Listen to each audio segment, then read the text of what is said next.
Hello there, good to see you. Welcome back. In this video, we're talking about how to be naturally funny. And I've got some good news and I've got some bad news. First of all, and you can take this whether it's good news or bad news, there is no such thing as being naturally funny. There are, however, two ways that people learn to be funny. One is implicit learning and one is explicit learning. Explicit learning is what we're doing now. I am explicitly talking about humor, the skills, and how to develop them. But I grew up being what people said were a naturally funny kid. My parents' friends likened me to Spanky from the Little Rascals. How I learned to be naturally funny was through implicit learning. And that was maybe I was given a gift or a desire to understand how words work, the double meanings of words, the way I would observe television or my family's friends joking, and I enjoyed deconstructing that laugh, and then I had the desire to get laughs. As the typical funny fat kid, I had a will to risk. The payoff to me was worth the risk. I did get in trouble for some of what I said. For example, we were over at some friend's house. The host couple invited us for dinner. My parents said, no, we're not staying. We're not going to eat your food. The husband of the host couple said, look, you're staying for dinner because I don't want to be eating this shit all week. And I was 10, 11, 12, and I said, well, if it's shit, I don't want to eat it today. My mom gave me the typical, Ricky. But that was an example of, one, a literal twist, and we've talked about ways to twist words and phrases. So if it is literally that, I don't want to eat it, right? And I got called a smart ass a lot growing as a kid into work life. But I learned implicitly, and I had an intense will to risk. I enjoyed the payoff of making people laugh.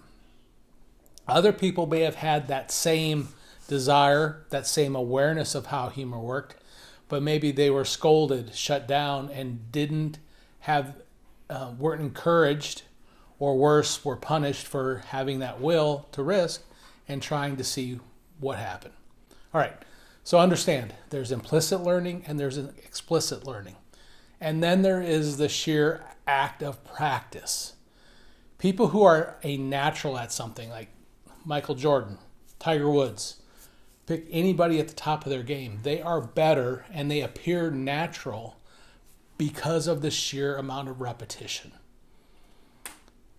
Listen to that again, the sheer amount of repetition.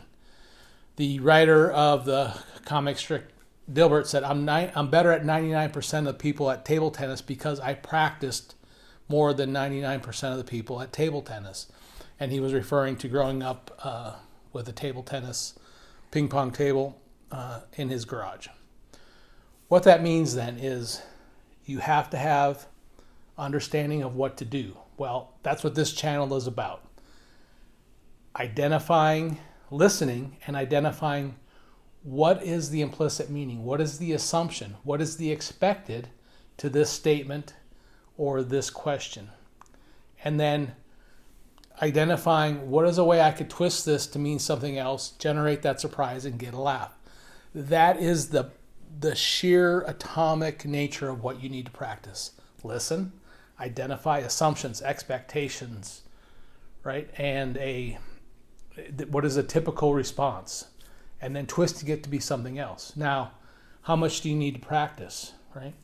You need to practice a lot. Like, to make something where it's natural, people who study this sort of thing, we're talking 10,000 reps, 100,000 reps. Now, what that means, though, is there are scenarios where there's a set of skills that transfer, and there are some skills that are very situational and specific. Let me give you an example, and then we'll wrap this up. I grew up being naturally funny. Everybody said you should do stand-up comedy, but I knew the way I made people laugh in a group, in the context of dinner, having a conversation. I knew that was going to be hard to transfer to the stage. And my assumptions were validated when I tried in college. I tried funniest man on campus contest, and I got second.